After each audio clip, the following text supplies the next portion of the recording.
This is my third time recording. I've made big mistakes. Let's just jump right into it. After you sign in, don't worry, it's free. You just need to create an account, and here you should be met with this screen. You can create a new project, enter a name, and choose your frame rates. I'd recommend auto. Don't need to worry about notes or custom metadata. Great. This is your file screen. Don't need to worry about this area. You can drag and drop the files in very quickly instead of trying to browse through them. Don't know why you'd do that. Go onto the edit screen. Here, you're met with your file screen still, your viewport, and your timeline.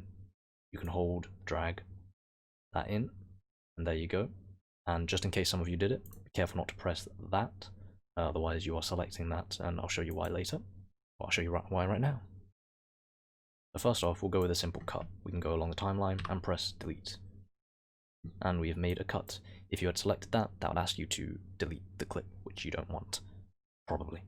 Another way to cut clips is by adding an in mark, adding an out mark, and you can just do that. It would cut the clip, but no need to do that. That's more used for adding in marks, going to some point, and our red can count as an out mark. However, if you don't want to do that, add an out mark and clear it with this. Of course, there are shortcuts, however, I generally don't use these. Then you can delete, which will close the gap, or if you fancy, we can remove, which will leave a gap, which we can then close with close gap by right-clicking. Now if I select something, you'll notice that I select one at a time. This is because I have auto track sync off.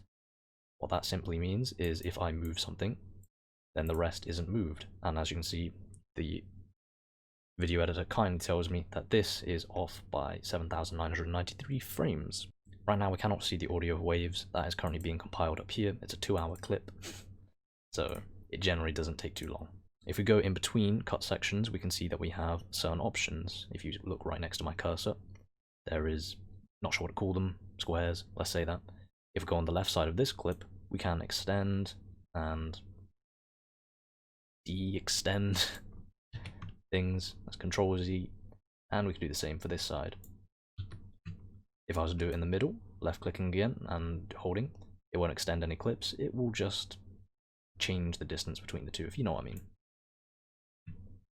Now I'll quickly delete this clip, and if I press delete, then it does leave a gap, and even though I can press Z as well and remove, which would hopefully close the gap, it does not. So let's hold that and move it along. Now onto the basic stuff. We've got transitions. If you go between two clips and right click, you have transitions. You've got many transitions. You can go to here, from here, or centered here. Let's go to here for now, and you've got duration. Zoom in with Control scroll wheel, and as you can see, we have dissolve.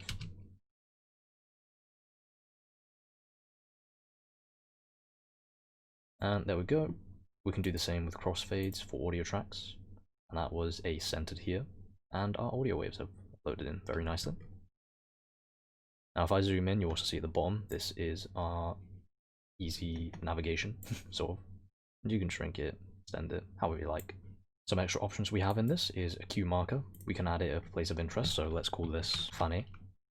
Make it pink, because why not? And there we go, we have a cue marker of pink. We also have these quick things, you don't really need to know much about them. However, you can go one frame forward with the arrow keys.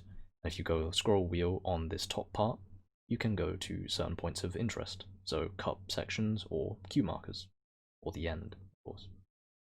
You have the undo, redo button, and a voiceover. If you right click this area, you have a few things, so you can create add video, add audio.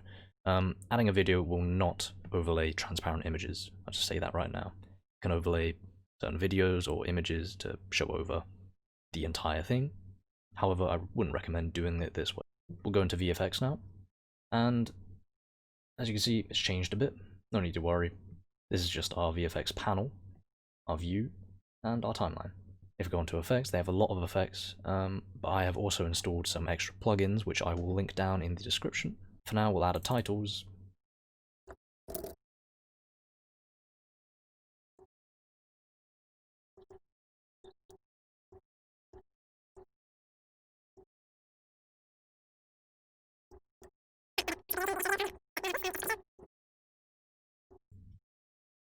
Typewriter will type it one letter at a time. It's quite nice, but not really that great. Now, if you want to copy certain effects to other clips, we can go over a clip, hold Alt, and hold our left mouse button and drag it along. And now this clip will also have the exact same one. Now, as for the overlaying image, we can go to Key and Image Overlay. And there we go, we have an image, but of course, I'll just choose one of my random ones. There you go. And we have an overlaid image which works as a PNG, so a transparent background. Now, quick introduction to keyframes. This is just animation. So you see these little clocks, we can alter them. So we'll click on all of them because why not? Might as well. We are right now at the beginning of the clip, but if I go somewhere around here and then say I want to change the position, a bit far, and let's just make him a bit fatter. So now if we play it, he starts moving very slowly, of course, because this is a very long clip. I'll just quickly skip to a bit. And there you go. Of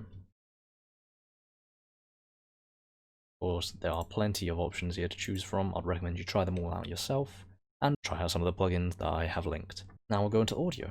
Panel, this is our effects panel pretty much. This is the viewport, this is our audio tracks, and this is panning. I'll tell about that later. This is where all the audio stuff is done. We can increase, decrease volume here.